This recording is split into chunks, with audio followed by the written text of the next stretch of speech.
तो वीडियो को शुरू करने से पहले मैं आपको बता दूं कि ये वीडियो इस चैनल से इंस्पायर हुई है और साथ ही में मेरे एक सब्सक्राइबर ने मुझे कमेंट किया था कि भाई इस टॉपिक पर वीडियो बनाओ। तो फिर मैंने भी सोच लिया कि क्यों ना इस बार चलो अपनी सब्सक्राइबर की डिमांड को ही पूरा किया जाए। तो इस वीडियो में हम लोग देखने वाले हैं कि क्या होता अगर स्वॉर्ड्समिथ विलेज में योको और हैंतेंगू के अगेंस्ट फाइट्स के लिए अदर आशराज को भेजा जाता। वेल, इसके लिए मैंने आशराज की 4 टीम्स को बनाया है, जिसमें सानेमी एंड ओबनाई, गियू और Shinobu, Rengoku and Mitsuri and आखिर में तेंगेन और म्यूचिरो। और हाँ, योमे यहाँ पर अकेला जाएगा। मगर क्यों? बिकॉज तुम सबसे स्ट्रॉन्ग हो। तो बात करते हैं सबसे पहले फर्स्ट वाली टीम की। तो स्वॉर्ड्समिथ विलेज में दो अपर मूव्स का हमला हो गया है और इनसे लड़ने के लिए जो फर्स्ट टीम आएगी वो है सानेमी एंड ओबनाई की। तो देखा जाए तो सानेमी ऑलरेडी वहाँ पर है जहाँ पर तांजिरो और नेजुको है। और वहाँ पर जैसे ही हैंतेंगू तांजिरो के रूम में एंट्री लेता है तब ये लोग हैंतेंगू को थोड़ा हैरानी से देखते हैं। और इसे देखते ही जब सानेमी को पता चलता है कि ये एक डीमन है तो सानेमी बिना कुछ सोचे समझे हैंतेंगू का गला काट देता है। लेकिन फिर ये लोग देखते हैं कि हैंतेंगू के एक एक करके क्लोन्स निकलते जा रहे हैं। अब यहाँ पर हैंतेंगू के जो क्लोन्स होते हैं वो इन तीनों को एक एक करके अपनी डिफरेंट एबिलिटी से डैमेज दे रहे होते हैं। और सानेमी भी बिना कुछ सोचे समझे इन डीमंस को काफी बुरी तरीके से डैमेज दे रहा होता है,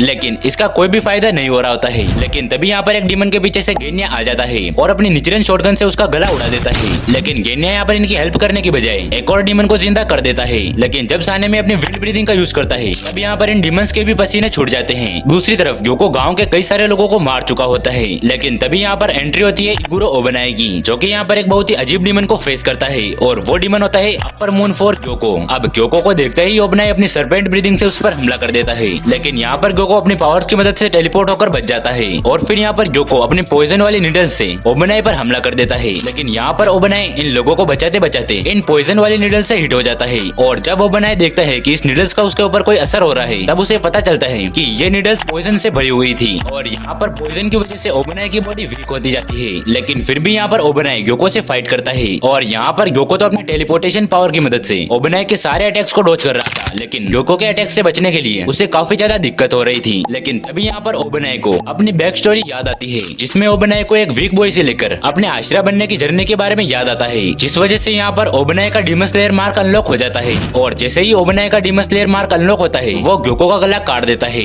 अब मुझे पता है कि आप लोग जरूर यही सोच रहे होंगे कि डीमन स्लेयर मार्क के बिना भी ओबनाई उसे हरा सकता था। वेल, देखा जाए तो आप लोगों की बात बिल्कुल सही है, लेकिन क्योको का खेल जल्दी से खत्म करने के लिए मैंने यहाँ पर ओबनाई का डीमन स्लेयर मार्क अनलॉक कर दिया। और अब अगर हम लोग सानेमी की बात करें तो सानेमी अकेला ही इन चारों डीमंस के ऊपर भारी पड़ रहा था। बिकॉज सानेमी ना तो आओ देख रहा था और ना ही ताओ, बल्कि वो सीधा इन डीमंस को अपने लपेटे में लिए जा रहा था। और सानेमी की ऐसी ब्रूटली फाइट देखकर तांजिरो और गेन्या सोचते हैं कि सानेमी अकेला ही इन डीमंस के लिए काफी है और जब तक ये इन डीमंस को मार रहा है तब तक हम लोग हैंतेंगू की रियल बॉडी को ढूंढते हैं। और क्योंकि सानेमी इन डीमंस का गला बार बार काटे जा रहा था तब इन डीमंस को भी पता चल गया था कि इसको हम ऐसे नहीं रोक सकते, जिस वजह से ये डीमन जोआगुटन में ट्रांसफॉर्म हो जाते हैं। लेकिन सानेमी बिना इस डीमन से डरे ये सोचने लग जाता है कि जरूर यही इसकी रियल बॉडी होगी और यही सोच के वो अपनी विंड ब्रीदिंग के सभी फॉर्म्स का यूज करके जोआगुटन पर टूट पड़ता है और इस फाइट को एंजॉय करने लगता है। लेकिन जैसे ही तांजिरो को दूसरी तरफ हैंतेंगू की रियल बॉडी मिलती है वो उसका गला काट देता है, जिस वजह से यहाँ पर जोआगुटन अपने आप ही डिसअपीयर हो जाता है। और ये देखकर सानेमी थोड़ा गुस्सा हो जाता है, लेकिन यहाँ पर सानेमी ने इस फाइट को पूरी तरीके से एंजॉय कर लिया था। तो चलो अब हम बात करते हैं अगली टीम की, जिसमें यहाँ पर ग्यू और शिनोबू शामिल है।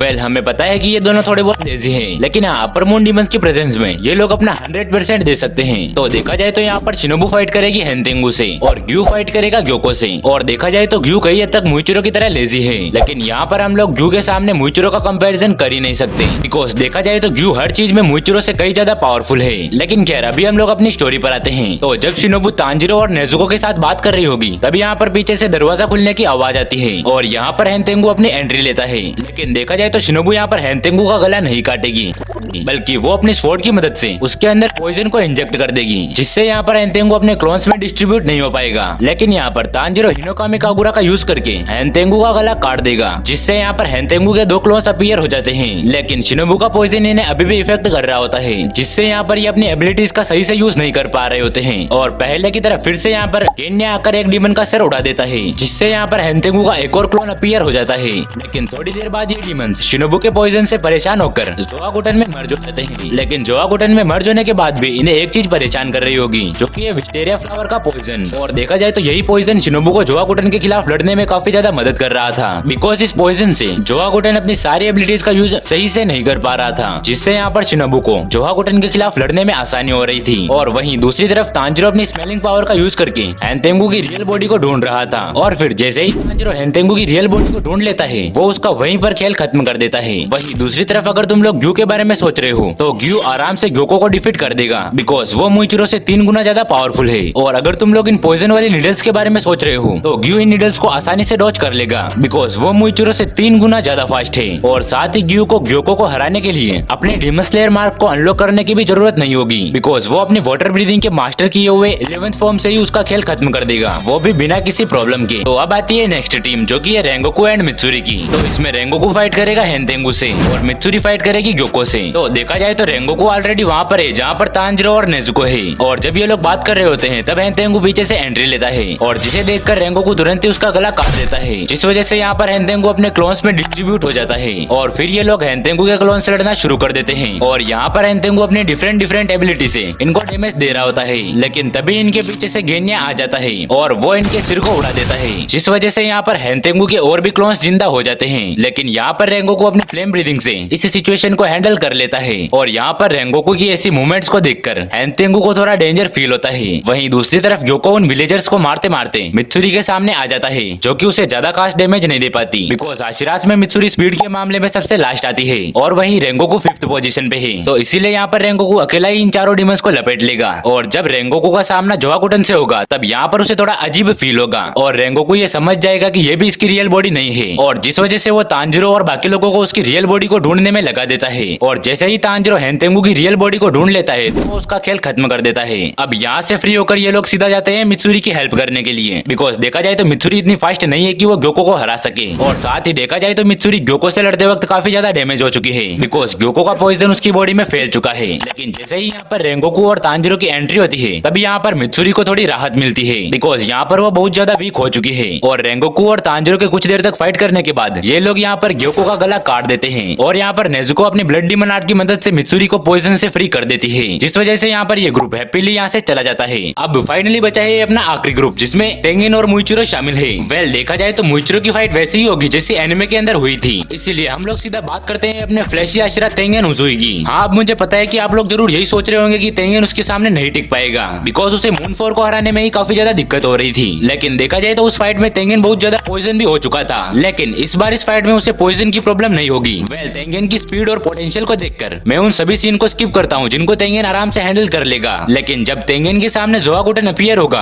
तब यहाँ पर टेंगेन को बहुत ज्यादा दिक्कत हो सकती है बिकॉज एक साथ जोआकुटन के इतने सारे अटैक्स को संभालना उसके लिए भी भारी पड़ सकता है। लेकिन उसे अपनी म्यूजिकल स्कोर टेक्निक से एक चीज का पता चलता है और वो है जोआकुटन की एग्जैक्ट लोकेशन का और फिर वो तांजिरो और बाकी लोगों को हेनतेंगू की रियल बॉडी के पीछे लगा देते हैं एंड यहाँ पर तांजिरो अगेन हेनतेंगू का गला काट देता है। वहीं दूसरी तरफ मुइचिरो भी ग्योको से निपट लेता है। एंड अब फाइनली ग्योमे के अपीयर होने के बाद इन चारों डीमंस ने अपनी एडी चोटी का जोर लगाना शुरू कर दिया है बिकॉज ग्योमे की ऐसी डेडली पावर को देखकर इन चारों डीमंस के पसीने छूट जाते हैं और ये जो डीमन जो कि हर बात पर हंसता रहता है अब इसने भी रोना शुरू कर दिया है बिकॉज ग्योमे इनको हमला करने का भी मौका नहीं दे रहा है। वहीं दूसरी तरफ तांजिरो अपनी स्मेलिंग पावर का यूज करके हेनतेंगू की रियल बॉडी को ढूंढने में लग जाता है। अब यहाँ पर ये चारों डीमंस एक्सट्रीम फियर को फील करते हैं और बिना टाइम को वेस्ट किए जोआकुटन में मर्ज हो जाते हैं। लेकिन इसका भी कोई फायदा नहीं था क्योंकि ग्योमे इनके वुड वाले ड्रैगन्स को भी आसानी से काटे जा रहा था और फिर वो यहाँ पर जोआकुटन के सिर को काटने के बाद तांजिरो की तरफ जा रहा होता है। लेकिन तभी ये देखता है कि जोआकुटन ने अपने सिर को फिर से रिजनरेट कर लिया है। तभी से जोआकुटन की रियल बॉडी के बारे में पता चलता है और थोड़ी देर तक यहाँ की सिचुएशन को हैंडल करने के बाद तांजिरो हेनतेंगू की रियल बॉडी का गला काट देता है, जिस वजह से यहाँ पर ग्योमे जोआकुटन से भी फ्री हो जाता है और यहाँ से फ्री होने के बाद ये सीधा जाता है ग्योको की तरफ और वहाँ पर जाकर ये ग्योको का सिर भी टपका देता है। जाने से पहले चैनल को सब्सक्राइब और वीडियो को लाइक करके जाना और हो सके तो आप लोग इस चैनल की मेंबरशिप को जरूर खरीदना बिकॉज इससे मैं आपके बताए हुए टॉपिक पर भी वीडियो बनाऊंगा, साथ ही मेरे चैनल के अंदर आपके बारे में भी इंट्रोड्यूस करूंगा। खैर मिलते हैं नेक्स्ट वीडियो में, तब तक के लिए चैनल को सब्सक्राइब और इंस्टाग्राम पर फॉलो जरूर कर लेना।